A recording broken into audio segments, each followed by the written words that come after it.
Hey brother, how you doing? Good to be alive, brother. How about yourself? How are you? I'm great, man. Like you said, great day to be alive, man. So, Monday, everything just like moving quick, boy. That's it. That's it, man. Listen, I gotta tell you, I seen five of your films, and I Oh, enjoyed every one of them. I Okay, appreciate that, man. welcome. But here's the thing: I enjoyed them, but I enjoyed them in terms of from my personal regard or taste in watching. But I enjoyed them also just because it was you, brother. And I say it because of the fact that number one, I'm thankful for you accepting the invitation, and then accepting the invitation, man. I mean, you offered me encouragement, and just the fact that you were willing to accept the invitation really spoke to me, and I appreciate that. I appreciate your support, man. And it's one of those things where you may patronize a business, to get what you need, but when you know that the person behind the business, you have a greater depth of pride in doing so. You know what I Yeah, mean? that's true, man. And So, I'm definitely a fan of brothers and sisters in the journalistic world, man. And I'm always like down for support, man. I saw what you were doing, man. I was like, all right, yeah, I see where he's trying to go with this, man. So, yeah, I'd love to, bro. yeah, I just want to again thank you again for being there, man, and thank you for that support. You know, Cool. so I got a big question for you. Okay, Okay. it's kind of a two-parter. So, how old were you when you got bitten by the creative bug? Okay, how old were you and when did you first get bitten by it? And then it's like, I mean, you were a three-sport athlete, all conference cornerback for the University of Memphis Lambeth. I mean, you graduated with a law degree, practicing law. Graduated like close to the top of your class, single father. You were actually a trial lawyer for a period of time, and then you got to a point where you just moved away from that and moved into being a creative. And in my opinion, that's courageous, man. A lot of people to turn your back on a career that you'd invested so much time and energy and effort in to move on into something completely different. So Right. I'll reiterate, how old were you? What made you want to be creative? And I mean, what made you make that decision? So yeah, so I'll go back to like the beginning, man. Like the creative juices have always been like in my body, man, and just been part of me. From the time I was like 7, wrote my first book as part of a class, a special, I guess we called it optional in Memphis, class where, they kind of encouraged the artistic, wrote my little first book based off Karate Kid, had me a Fisher Price black and white camcorder that we would just run around, make neighborhood movies with. Okay. But like you said, I was an athlete, and back then the creative, you didn't have the support in the creative world like that, and you didn't really have mentors or examples in the Black community, in Memphis, of people doing that. Sure. So I really kind of gravitated towards my athletic skills and playing all sports. And then it just kind of, died down a little bit. I've always been a fan of film and the arts. And, then, wound up playing football in college, then hitting law school. And even in law school, film was a very important part of my process. I would watch like The Rainmaker, and the TV show The Practice a lot, and The Verdict with Paul Newman, to help kind of give me like a little motivation when times got tough in law school. And I always saw myself as like that underdog lawyer. And so that always fed that. And even when I had my practice, our office was lined with movie posters, legal movies. Oh, wow. So I've always had that love. And then, so I practiced, went in, like I do everything, man. I go hard, I go all in. And so went really hard. And about 8 years in, I was like, there was an emptiness. About 7 years in, there was an emptiness. About 8, I was like, okay, I know I need to be doing something else.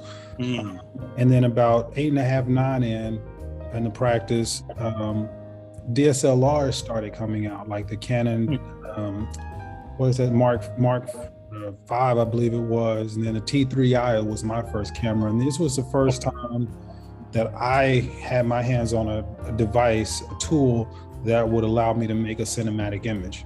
And then so I just started shooting, and then started realizing, oh, you got to have a story to tell. So then started learning writing. And then that was about 2013. And then I ended up like writing a screenplay, put it on a website, and a producer from LA, who was a small producer at the time, who's now won him a couple of Emmys, but he found my script, man. And this is just where, some people say universe, I call it the Lord, where out of all these probably thousands of scripts, this guy found my script, my very first script that I wrote. Wound up bringing me out to LA, letting me go on set, be part of the casting process, be part of everything. And so like, I tell people all the time, if you think you want to be in this industry, go on set because you'll know. And then, so it was like 2013, the bug hit me. I was like, no, this is it. Like it was such a, it was a very small movie, very small budget, but the camaraderie that we had, and I'm still in touch with a lot of those people on that film that to this day, the camaraderie, it was just an amazing experience. And then, so over the next year and a half, I'm thinking I'm like 34, 35 at this point. So over the next year and a half, I was just like, I was writing more, learning the craft of writing, just writing scripts, getting them torn apart, writing them again. And then 2015, I was like, all right, bro, you got skill. You can do this. You still got a lot to learn. And it was either going to be like, keep trying to divide, like spend half your time in the law, spend half your time, in the film and only get better, slow increments, or really go in. So then after a lot of prayer, man, sold the practice. And May 2015, man, I'll never forget, I did it. My mom had the same reaction what you just said, like, you're gonna like, you went to law school, did all this, and you're just gonna go make movies? Now she's very supportive, I'll say that. Sure. But her, she's a Southern woman, man, who raised me by herself. And so she was like, what you doing? So yeah, that's the long of it, man. So, I think just to sum it up, I've always had the bug, kind of had to put it on the back burner, do the practical thing. And, I was just like, life is too short. I was not satisfied emotionally, with the film. With the law, I knew something was missing. I still love the law. But the practice, it just wasn't where my heart was. And yeah, so that's the long answer of it. Okay. And what's interesting about it, Wes, is people that are creators, fellow creators, will understand why you made that decision. It just, in terms of just people that are creatives, we think differently than what people that are not. So I understood it upon reading and learning about it, but I wanted to hear from you. You know what I mean? And just something that I was going to touch on a little later on. It's like, you've been out here, and you've been out here a good while, but brother, you've been blessed in terms of just the powerhouses that you've had the opportunity to work with. I was thinking about even with Bruce Willis. He recently retired from acting, but working on A Day to Die was one of his last projects before he retired. You know what I mean? So it's like the fact that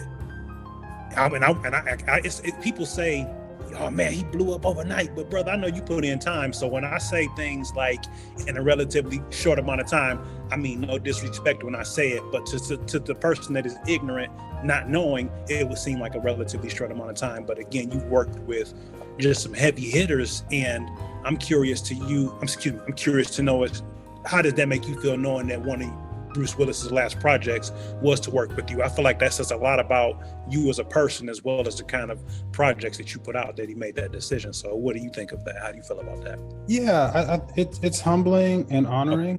Bruce and his team were like really great to work with. And, at that stage in Bruce's career, his team is very selective about who they, who he worked with. Sure. I spoke with pretty much everybody on the team, and, I would like to think that my professionalism and hustle and past work, I know they watched my past work, was definitely a factor. Another thing, and so I'm proud of it. And for me, everything has been, you say, I understand what you mean when you say relatively short time, because it technically is, but it isn't. Like, these days go by quick, man. So, I'm looking up, like, 8 years in full time. That's a long time. And then when I take a look, everything that I do, every movie that I make has always been a part of a career strategic decision of my ultimate goal of being like a top filmmaker. Okay. Period. And this one was A Day to Die was one for me, was to help expose me to the international community, and working with Bruce allowed that to happen, which now if there's a Wes Miller film that comes internationally with a somewhat attractive cast for the foreign market, I'm an asset and not a hindrance, which is way different than my first, like I call it my first major film, which was River Runs Red. Because I was so new, the international value was so small, which created some problems for us, in making that film. It was probably one of the harder things that I've had to deal with, but going through it, it goes kind of almost full circle to like A Day to Die. And so yeah. And then the other part of that is Bruce Willis has only worked with one other African-American director, and that was Antoine Fuqua. Didn't know that. Yeah. And it's, it's a sad reality in the industry, to be honest, man. It's I look at these actors and a lot of them who have the quote unquote foreign value, and you just look at their resumes and like, there's just not many African-American directors that they've worked with. A lot of them haven't worked with any. So there are still a lot of challenges we have to overcome as African-American creators, especially when you're working outside of the studio system without the studio support. But it is definitely having the opportunity to work with Bruce is a nice reminder. Is like when you get that opportunity, you can do things to help, make them shine and give a product in the marketplace that is like good and like can translate overseas. Okay. Let me ask you about Hell on the Border. What made you make the decision to want to showcase amongst all of the talented brothers and sisters that paved the way for brothers like yourself and like me and many others, so many people to choose from? What made you select Bass Reeves for your for Hell on the Border? Yeah, for me, I've always loved Westerns. Okay. All the Westerns, from the ones that Bill Cosby was in back in the day to the, Sergio Leone shows. I've always, loved them. And so I was looking for a character that could kind of speak to the day's times. Sure. And, I felt like Bass could do that because, he was at a point in his career, where, he had to walk that line between being a Black man and a law enforcement guy. And, we only barely scraped the surface of some of his story in Hell on the Border, but he had to make so many decisions, like arresting his child and like, pursuing these Caucasian outlaws. And, I just felt he was a unique character that had a lot of inner turmoil. And I love Hell on the Border, man. I look back at it with a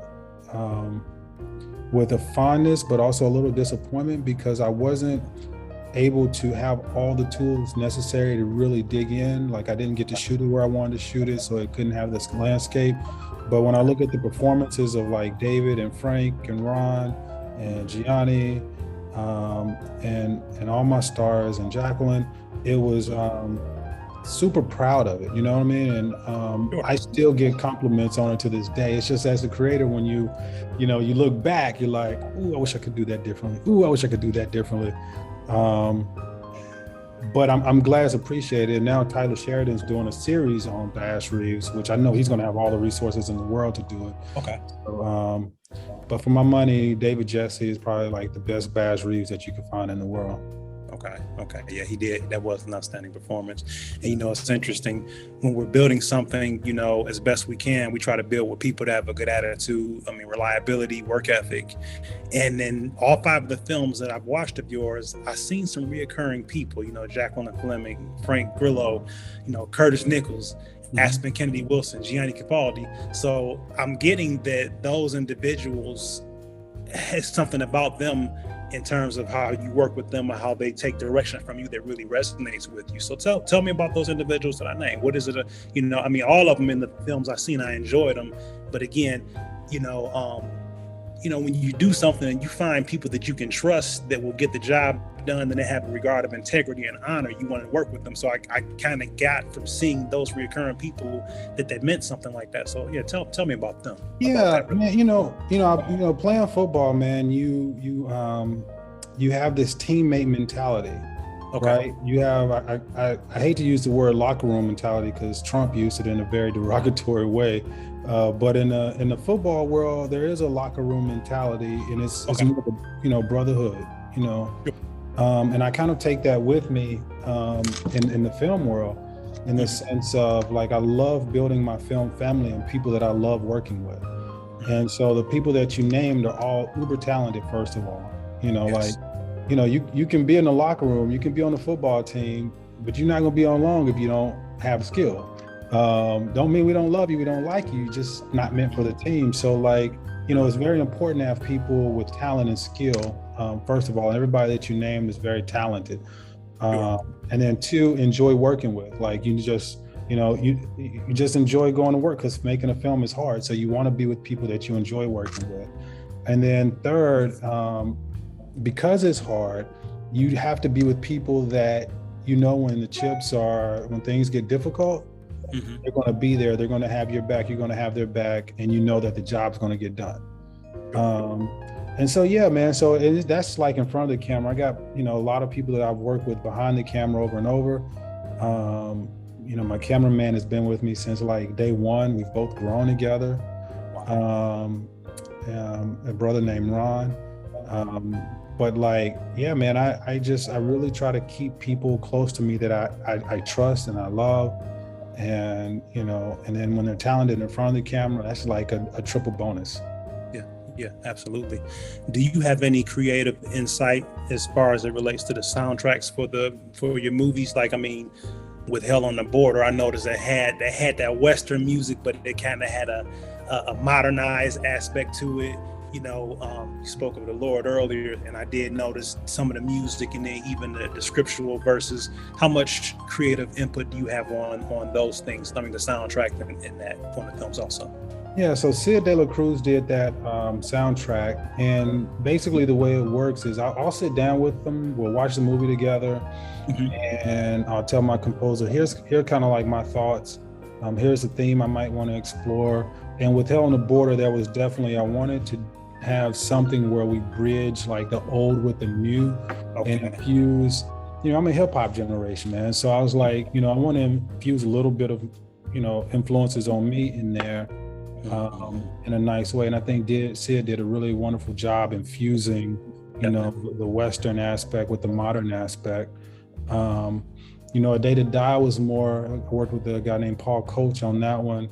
And, we wanted more of a bigger palette, so it's, I wanted, because the world is so gritty, I wanted the music to kind of be, I'm not gonna say on top of it, but I definitely wanted I didn't want it to be stereotypical. All right, we got a gangster kind of movie, so we're just gonna have gangster kind of music. I wanted the music to be kind of elevated, to kind of combine the different worlds in that way. So there's always something that I'm looking to do, like with every project, in the music and in all aspects of it. Now, touching back to Hell on the Border, with you covering the earlier career of Bass Reeves, do you have any other people in mind that you like to do something similar film-wise with, in terms of highlighting people that paved the way? I have. Historically, the one that I'm actually studying right now, there are two that I'm working on. One is Kenny Shakur. I want to do either a play or a very contained story about her trial. Okay. Because I know, and I'm just in the research phases of that, because I know that, her trial happened like in the 50s. And so think the trial happened in the 50s or the 70s. I just literally started this morning. Okay. Before I got pulled into my meeting, but that's like one that, you know, I watched To Kill a Mockingbird this weekend at the play, and I was just like, I know there are some like legal stories out here that haven't been told about our people and some of the struggles and how the legal system has or hasn't helped us. And that's one that's always been at the front of my mind, in the sense of like, you know, before the cameras, before social media, like, she maintains her innocence to this day.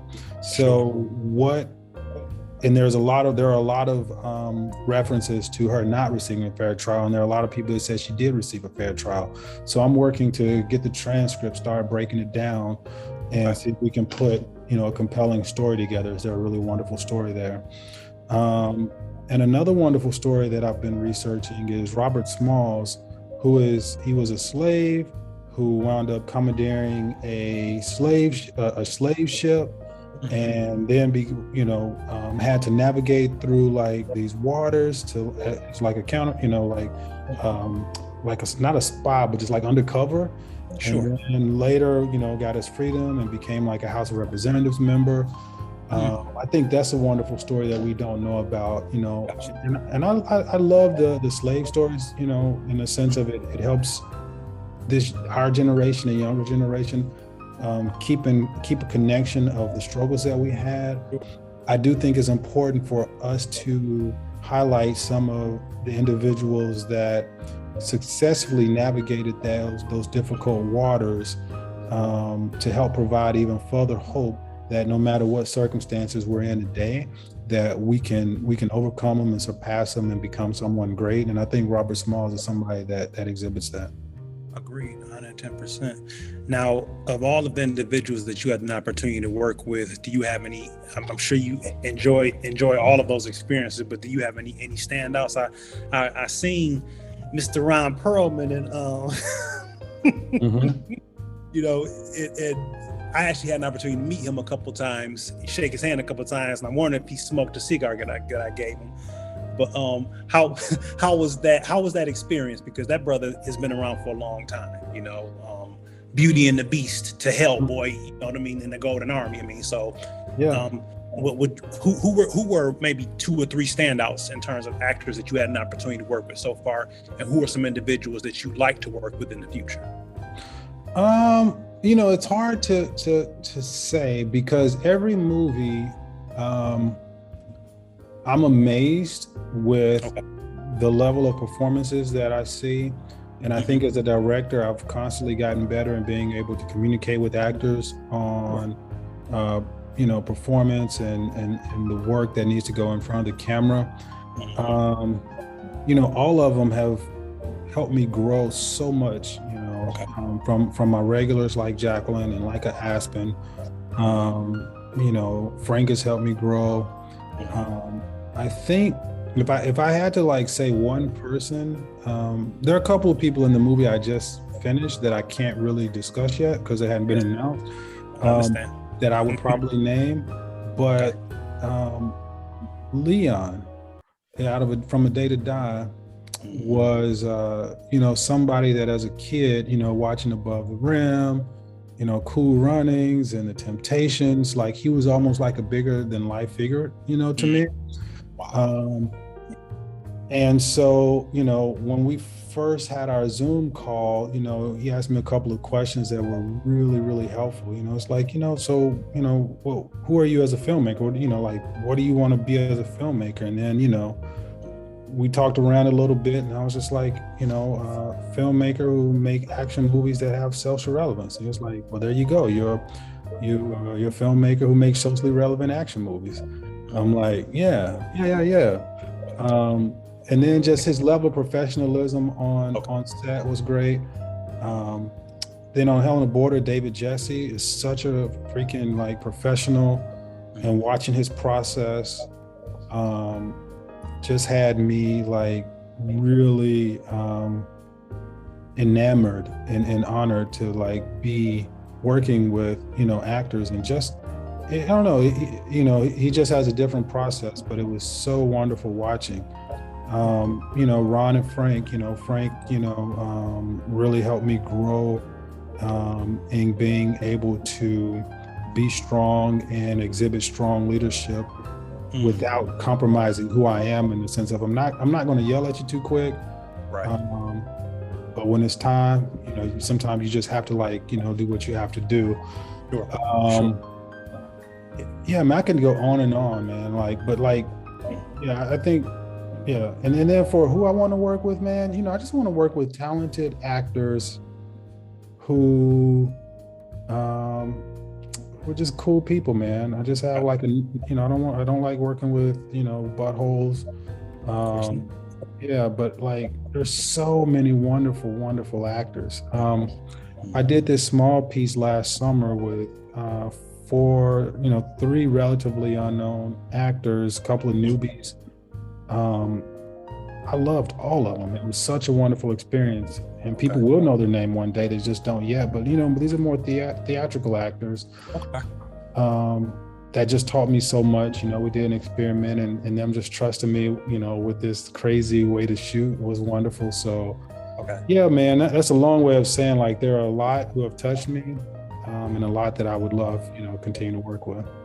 Okay, well, Wes, the blessing and the good news, man, is you out here doing it. So it's only a matter of time before it comes to pass, so that's a good thing. I have to ask, just even for myself, I'm nowhere near the level you are, nor as experienced, but even on my level, in some of the projects I've done, just to give a quick example, I remember I was casting for a female lead in one of my shorts, and I had 7 women say that they would do it, and all 7 of them played. Just for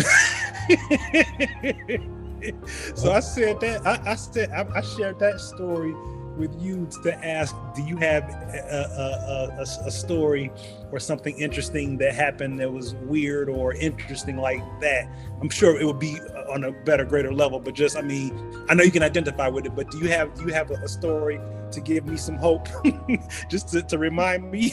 Yeah, honestly, that happened to me too when I, during that 2013 to 2015 phase. Wow. When you're starting out and you're doing shorts and you can't pay a lot, people got to pay the bills. They got work. They may get offered a little bit of money from somewhere, and so yeah, you do have that happens. And I told you, my movie River Runs Red, was probably the most difficult shoot that I've had. We made it, but we had a lot of delays. We shot in Kentucky. It was the coldest time of year. It was snowing, not just the coldest time of year, but it was the coldest time in recent history there. Oh, wow.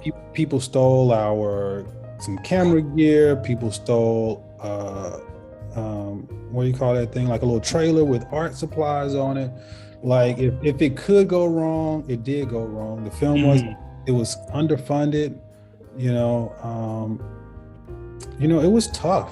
That was one of those that was really tough. But if it wasn't for that and sticking through it, then I wouldn't be here on the other side of it. And the lessons learned there carry over. And my thing is, you always ask yourself, what can I learn from this? And I'll tell my team all the time, I don't mind you making a mistake, but let's not make the same one twice. Let's learn from our lessons and let's not repeat it. So yeah, man, I think, and I was talking to an agent from William Morris a few weeks back, and, part of the talk was, he was giving us, his experience. He went to law school, didn't do extremely well. He was like, yeah, it wasn't for him. He worked in A&R and music, liked it a little bit, it really wasn't for him. Then he worked, was it music, law? Then he did one more area, I can't remember right now, but he worked in one other area. It wasn't really good for him. So he was like, man, forget it. Then he decided to go to LA and work as an agent trainee. And then as he was doing really well in that, they asked him, they were like, so what do you want to do? It's like, what do you guys need? And then they were like, all right, well, you got a little bit of experience in the law. You got a little bit of experience, in A&R, and you have another experience in this other area. You would be perfect for a crossover agent. meaning like you help musical artists transitions. Oh, he was an actor for a while. So he was an actor for a while and did, just like, I'm okay, but not great.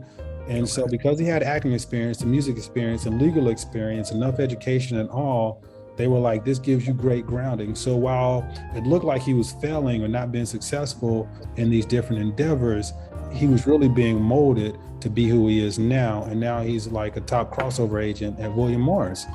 So, I say that, like, if this person doesn't show up, then that means there's another better actor out there somewhere. And you just got to keep pushing, keep going. Sure. Yeah. 100%. That's a really good way to look at it. Good perspective. Now, did your son absorb any of the creative potential that you have? Did he go a completely different direction with it? No, he actually is. He's actually was on the camera team on the last couple of films that I've done. Okay. And, yeah. So, and then I have a little daughter. She's 4 now, and she was actually in the movie that we just did. She was like, "Daddy, when is my movie coming out?" I was like, what do you mean? She's like, my movie, the one we shot. I'm like, oh, yeah. Your movie now, huh? Which, with my son, he was mainly young when I was practicing law. So, he had a different experience, and he got to see the transition, from the lawyer to the creative. All she knows is the creative. But yeah, so he's been, he's working with me. And, I bring, a lot of young people because I want to give them the experience that I didn't have, coming up. So it's important to me to make sure that I use this platform to expose and provide examples for the younger generation. Sure, absolutely. I had an opportunity to engage briefly with Kishore Singh. He's done the VFX for some of your films, and I was just telling him that it's just cool, man, watching even how the VFX effects had grown and progressed from one film to another. And I've observed that with your directing and the quality overall, man. It's the beautiful thing, just to be able to enjoy it, but to enjoy it and see the growth, man. So I'm just really happy for you, man, and proud of you as well for what it is that you've accomplished, man. And just looking forward to what's coming, that you said is coming, that we talked about, that you can't talk about. Can't talk about it yet, but I'm really excited about that one, man. It's I appreciate it, man. Sometimes everybody's path is a little different, right? Sure. Sometimes people can get in with like a large producer who can teach them the ropes. Sometimes you get like super lucky, like a Robert Rodriguez, who just nails it first time out the park relatively, but that was in the 90s. But for the 99% of filmmakers, man, it's a grind, it's a craft. You got to continuously learn the craft and respect the craft. And for me, I always want my next to be better than the last. And I feel like I have hit a stride where I feel like I'm coming within my own in the craft. And I feel like the movie that comes out this year is definitely there. And I just continue to look forward to growing and getting better, even better and better. So thank you for that. You're welcome. Now being that you were, the athlete that you were in that and playing football, you look to still be in pretty good shape, brother. Do you still gym train? And also, because of some of what I've seen in at least 3 of your films, do you train martial arts? I don't train martial arts, but like I've always loved it. My mom wouldn't let me do karate, and she wouldn't let me do football until I was like in the 8th grade. She was very protective, but like I told you, my first book that I wrote was the only Karate Kid. Right. Yeah, and I love action movies, man. I really enjoy them. I feel like it's a wonderful vehicle to bring socially relevant messages that aren't heavy-handed, but that also can translate into being sellable across the globe, because action translates no matter what country you're in. And so, I've always done that. And yeah, man, I just work. I try to stay in shape, man. I'm and then just changed up. Hitting the 40s, man. You change up the diet, man, and seeing really results in that. And so, yeah, like fitness is definitely a priority, man. Yeah. Don't want to be on medicine when I'm 75 and 80. I want to try to be healthy as possible, man. Possible. I agree 100%. Now, you said your mother didn't want you to train martial arts when you were younger. Being that you're older and doing your thing, you know, she theoretically couldn't tell you not to train any martial arts. You know, it's so funny, man. On this film that we just shot in Jersey, one of the actors is like a Jukendo master or karate master. Okay. And I literally was like this close to going to train with him. But the schedule just got like so crazy. Okay. I probably will, though, when my daughter turns like 5 or 6. Okay. I will take a mixed martial arts with her because I want her to be able to defend herself because some of all this craziness out here. Yes. Yeah, I will take a class with her at that point, and then I can't let her get so good that she can take me down. So I gotta like get daddy is daddy, man. Yeah. If I like I said, just watching some of your films, seeing that action, and even seeing how Jacqueline was getting down in the tone, I said, wait a minute, I wanted this West train. I gotta ask him about that, you know. So no, I don't. Okay. I don't, but you know, it's definitely a big love of mine, and I've had great, been blessed to work with some really good, fight stunt coordinators, man, who can help me, exhibit that vision. And what I'm working on now is, it's a lot of action, and then the one I just finished writing is a lot of action. Right. I love it, man. I love action movies, man. So it's like, there aren't many African American directors who specialize in the action genre. I can think of Fuqua, I think of Gary Gray has done a couple, and I'm sure I'm like blanking, but like, and again, I know like there are a couple of younger cats. I know Ryan Coogler's done, Marvel. I exclude him because Marvel is its own beast. But just like straight up action movies, man, there's not many of us. I'm sure I can count us on like one hand, definitely no more than 2 for sure. Gina Rock Blythewood, I think that's how I say her name. I'm sorry if I jack it up, but Gina, she's great. Like she's like taking that helm. She did the Old Guard and just did the Woman King. Like she's legit action director.